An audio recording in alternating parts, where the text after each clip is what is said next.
Hey History is a podcast all about Australian history, where the kids ask the questions. I'm your host, Axel Clark. In each episode of Hey History, we'll hear stories and answer your questions. Questions like, Captain Cook, why did he choose Australia? Why didn't he choose like a different country? What they thought of Captain Cook and his crew. How would people communicate? and at Hey History, we don't just stop when we get an answer, because how do we know what really happened? And is there another side to the story? in this episode, you'll hear about how First Nations people and Captain Cook and his crew met for the first time at Kamay Botany Bay in 1770. You can listen to this episode straight through or stop halfway if you like.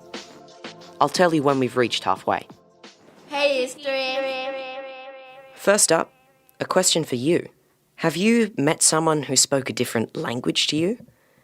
And you didn't know that language at all? How did you communicate? What was it like? When I went overseas to Lebanon, I met kids and they spoke Arabic. I know how to speak Arabic, but not a lot. Most of the time we played soccer. When I wanted to know the score, I didn't know how to say it. And I used like hand signals. Sometimes I needed to play a little game of charades so they know what I was talking about.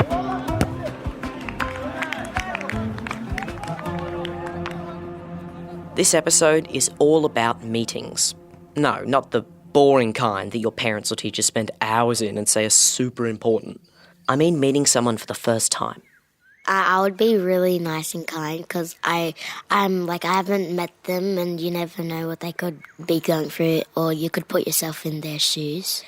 And if they look scary or whatever, you still don't judge a book by its cover because you never know. Yeah, I know what you mean. This meeting in 1770 is pretty famous, and you might know stuff about it already. So, what do you know? In each episode, we pop into a school and see what they can tell us about Australian history. Let's go to Marrickville West Primary School. We're on Gweagal country. So guys, what can you tell us about the meetings between Captain Cook and the First Nations people at Botany Bay in 1770? They called the land Telnalius, and that means nobody's land, but it was somebody's land. Captain Cook discovered Australia. I don't think he discovered Australia. He just figured out that it existed because people already lived there and they already knew Australia existed. He just discovered it for English people. Imagine if you were just living your life and then these figures wearing completely different clothes just showed up and talked in an extremely weird language that you couldn't understand. It would be quite confusing and very shocking. Yeah, can you imagine? Thanks for your great ideas about what the first meetings between the Gweagal people and Captain Cook might have been. It's interesting to hear that even within one class, we have so many different ideas about what happened. Now we'll leave the students at Marrickville West Primary School in Sydney. Thanks everyone. See ya. Let's go to Kamay Botany Bay, just a few suburbs away. Kamay is the Dharawal word for Botany Bay. It's on Dharawal country. Question time, everyone. If I could ask Captain Cook anything, I would probably ask him, why did you pick Australia? Yeah, great question. Why did Captain Cook and the Endeavour even visit Australia? Here's historian Paul Irish to answer your question. Well, when Captain Cook left England, he wasn't looking for Australia as far as he knew. His mission was scientific. He was there to observe the movement of the planet Venus across the sky to help ships in navigating across the ocean by the stars. Ooh, science. He went to the Pacific island of Tahiti to do that, and once they'd finished, he opened an envelope of secret instructions from the English Royal Navy, which ordered him to try and find the Great South Land, which they believed existed somewhere to the west of Tahiti. Wait a minute. Secret instructions? What is this, Mission Impossible? Captain Cook, your mission, if you choose to accept it. Actually, did he even have a choice? There is reason to imagine that a continent, or land of great extent, may be found to the southward. Reading. Yep. You are likewise to observe the disposition and number of the natives, and endeavour by all proper means to cultivate a friendship and alliance with them. Interesting. You are also, with the consent of the natives, to take possession of convenient situations in the country, in the name of the King of Great Britain. Or, if you find the country uninhabited, take possession as first discoverers and possessors. Secret instructions from the King. So that's why the Endeavour was sailing up the east coast of Australia. What happened next? Cook went through New Zealand and then headed further west and was the first European voyage to reach the east coast of Australia. When Cook sailed up the east coast, he saw at several points campfires or signal fires, smoke rising from fires on the shore, and he imagined that that was people lighting those fires, and he was correct, but he didn't really understand, what the fires were for. Yeah. What were those fires for? Ngambri. My name is Ray Ingrey. I'm a Dharawal person from Kamay or Botany Bay, and we're here at what our old people called Gweagal, which is now Kurnell. We knew this strange vessel was coming up the coastline. We knew that because our relatives to the south brought up message sticks telling us this strange object was coming up the coastline, and it was being tracked by smoke signals as well. So there was columns of smoke telling our people how close it was. Ah, that's what the fires were. Communication between different Aboriginal clans and peoples. The Endeavour ship sailed into Kamay. The Gweagal people had never seen anything like it. Hey, I got a question. I would ask them, what are you feeling right now? Because, a big ship's coming. The Endeavour was such a strange object. It's like if kids looked out their bedroom window today and see a UFO landing. It would be very similar because it was that strange to our people. And then seeing aliens coming off that ship, how would you respond? I reckon I would have been pretty freaked out, or scared, or maybe even a bit excited. There would have been a lot of fright and uncertainty. So down this part of Australia, Aboriginal people never saw non-Aboriginal people before. There wasn't a lot of European contact, apart from in northern Australia. When our people see the Endeavour, we were trying to look at it through our own dreaming. And as the Endeavour crew sailed into Kamay, we would thought they were animals, or possums or gurus running up the trees. But they were actually human sailors going up the mast of the Endeavour. As they got closer, they realised they weren't animals and they looked human, they looked like us, but they were the colour white. And they thought they were actually spirits of the dead returning. Stories passed down by Aboriginal elders tell us about this first meeting and what the Gweagal people were thinking. Stories written in diaries can tell us about this meeting too. Captain Cook kept a diary from that time. Here's Captain Cook's diary. Sunday, 29th of April, 1770.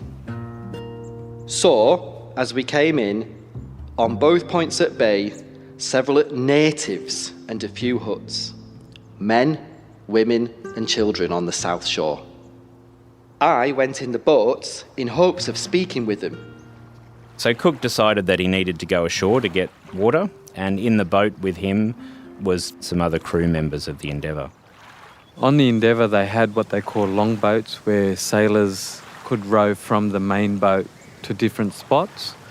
And so one or two longboats came around to a little cove here at Kurnell and set foot on land. As we approached the shore, they all made off. Except two men who seemed resolved to oppose our landing. Captain Cook doesn't explain what oppose means. But other diaries from the crew say that the two Gweagal warriors stood with their spears raised. Hey, I got a question. I wonder why the two men stayed back. I wonder what the two men were thinking. They were gestured for them to go away, so they used non-verbal because they knew they couldn't speak our language. They were using non-verbal to tell them to go away. And we were screaming out, "Warra warra wa," which in our language means they all dead. Warra warra wa, warra warra wa. So they were telling everyone around them that these spirits were returning. Neither us could understand one word they said. Warra warra wa, warra warra wa. We then threw them some nails, beads, etc. ashore, which they took up.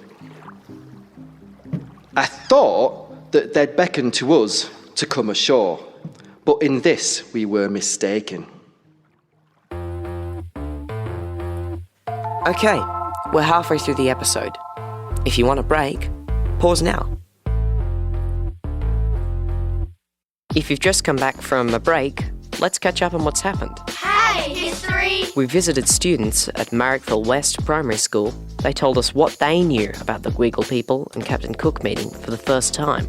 We heard about Captain Cook's secret instructions to find the Great Southern Land, and then how the First Nations people up the east coast saw the Endeavour sailing up and lit signal fires to let each other know. The Gweagal people watched the Endeavour sail into Botany Bay. They understand the arrival of this strange object and its crew through their dreaming. They believe that they're seeing ghosts. They yell out, "Warra warra why?" They're all dead people. Most Gweagal people retreat. The two warriors stay on the beach with their spears raised. Captain Cook gets off the Endeavour and into a smaller boat with some crew. They row towards the beach. And then Captain Cook steps onto the land of the Gweagal people. As soon as we put boat in, they again came to oppose us. Two Gweagal warriors didn't want them to land because in Aboriginal culture you have to get permission to come onto someone else's country, and the Endeavour crew didn't do that. I fired a musket between the two, which had no other effect than to make them retire back where bundles of their darts lay. Psst. When Captain Cook says darts, he's talking about spears. And one of them took up a stone and threw at us, They were throwing stones as a warning. which caused my firing a second musket. Some struck the man, yet it had no other effect than to make him lay hold of a shield to defend himself. Immediately after this, we landed. They started throwing some spears, and the spears were just landing at the feet of the sailors. If they wanted to hurt them with the spears, they would have, but they were just warning to not come any further onto our country. They throwed 2 darts at us. Spears. This obliged me to fire a third shot. Soon after which, they both made off. The musket fire was a bit too overwhelming, so they went off into the bush with the other relatives going further to get away from the musket fire and the crew of the Endeavour. Gunfire with someone being shot. Spears thrown. That's a pretty violent first meeting. Hey, listen, it's really scary. I'm so shocked. Wait, he just came in and shot someone. His secret instructions says, I want to make friends. That's the opposite of making friends. Because if they didn't shoot at them, they would have got to know them and it wouldn't have been a mess. Can I ask a question?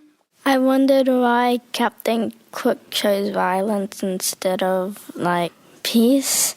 I wonder why they didn't just try to understand each other's language and what they both do and what they came for. Sounds like it didn't get off to a very good start. What else happened on that first day? I advanced into the woods. We found here a few small huts made of the bark of trees. A quantity of darts, Spears. lay about the huts. These we took away with us. The crew of the Endeavour collected 40 to 50 spears that they found around the campsite here at Kurnell. And under our way, stealing was forbidden. It was very strict, so you could leave or tools around, and no one was allowed to touch them. Everyone knew whose equipment they were. So when the crew of the Endeavour started bundling all these spears up, our people were watching that. Gunfire, spears thrown, some questionable present decisions, and now stealing stuff. They bundled up those 40 to 50 spears and they transported them back to England, put into Cambridge University over in England. 4 spears still remain today. Our elders have campaigned for the return of those spears for a while. And guess what? Those 4 spears are now back home in Australia, thanks to 30 years of work by the La Perouse community.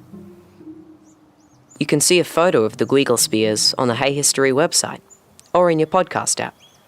Now, let's go back to Kamay in 1770. Captain Cook and his crew stayed for over a week. Monday, 30th of April, 1770. In the afternoon, 16 or 18 natives came boldly up to within 100 yards of our people at the watering place.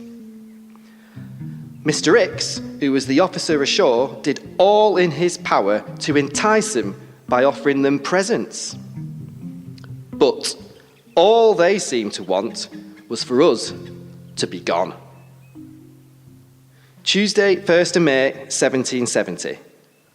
This morning, a party of us went ashore to some huts. Here, we left several articles such as cloth, looking glasses, combs, beads, and nails. They came into a camp that was nearby here. A lot of the adults and children moved off further into the bush, and those that stayed behind, they tried to provide little trinkets, necklaces and stuff, but they weren't interested in that. Sunday, 6th of May, 1770. During our stay in this harbour, I caused the English colours to be displayed ashore every day, and an inscription to be cut out upon one of the trees near the watering place, setting forth the ship's name, date, etc. So Captain Cook raised the English flag on every day of his visit to Kamay Botany Bay.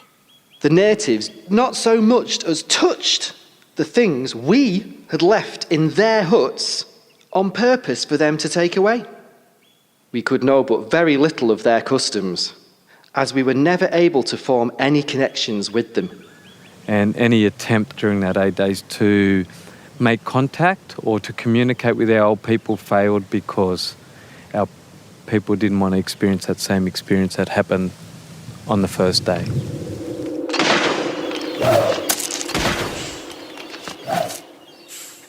After that first meeting, Cook had a very frustrating 8 days. He desperately wanted to talk to Aboriginal people. Whenever he or others saw them and tried to approach them, they moved away. And as a result, there was no conversation. Apart from those first words, Warrawarrawai, no one on the Endeavour recorded a single word more of the local Aboriginal language.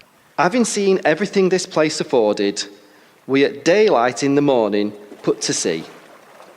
So Cook left after 8 days. He'd carried out his secret mission to find the Great South Land. What about the other parts of his secret mission? To make a friendship, to show them every kind of civility, to take possession for His Majesty if you find the country uninhabited. Cook must have seen that Australia was already very, very inhabited, but he still claimed the east coast of the continent for Britain after he left Botany Bay. And he declared Australia was terra nullius, which means land belonging to nobody, or nobody's land. Nobody's land. But it was somebody's land.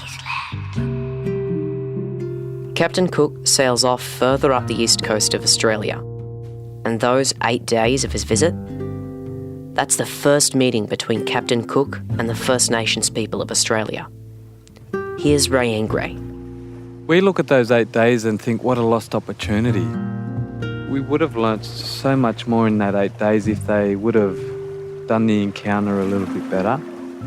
And Paul Irish says, When we think about meetings like this, we get a really good example of what happens when two completely different cultures meet, when they can't speak to each other. Cook didn't understand their culture.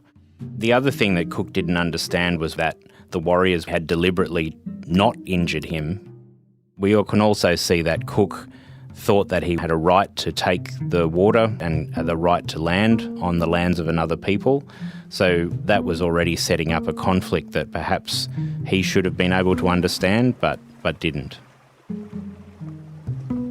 That changed life forever for us.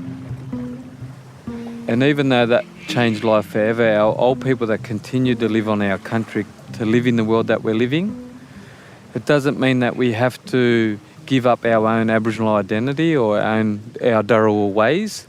It just means we have to balance both worlds now. So we still need to be Dharawal people.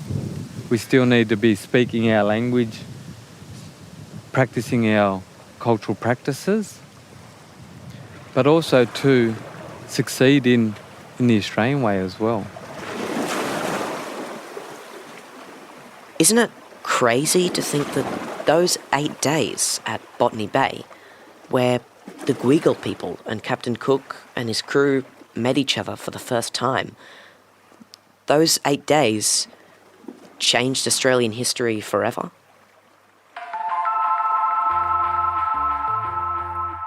Thanks for listening to Hey History. You can see those amazing Gweagal fishing spears and more on our website, heyhistory.net. If you're a teacher, there's a lesson plan to use with this episode, including one about those fishing spears. And there's a bunch of links to activities, games and resources on the first meetings in Kamay Botany Bay. Hey, have you heard about other episodes of Hey History? You can listen to them in any order. There's The Oldest Classroom, Convict Kids, and Gold Fever, and a bonus episode for your teacher, How to Talk with Kids about Australian History. Hey History is made on Gadigal country by Anna Clark, Claire Wright, Jane Curtis, and Britta Jorgensen. It's endorsed by the History Teachers Association of New South Wales. And your host is me, Axel Clark. Executive producers are Claire Wright and Anna Clark. Claire Wright is Professor of History and Public Engagement at La Trobe University. Hey, History! Anna Clark is Professor of History at the University of Technology, Sydney. Podcast concept, design and development by Anna Clark. Indigenous Cultural Consultant is Katrina Thorpe. Story Editor is Kyla Slavin. Learning material by Nick Adney. Thanks to all the students whose voices you hear in this episode, and their schools and teachers. Princess Street Primary School in Sandy Bay, Marrickville West Primary School, Westbourne Grammar School, Press Hill Primary School, La Perouse Primary School, and Urukala Bilingual School. Hey History is produced by the Australian Centre for Public History and Impact Studios at the University of Technology, Sydney. Impact Studios' executive producer is Sarah Gilbert.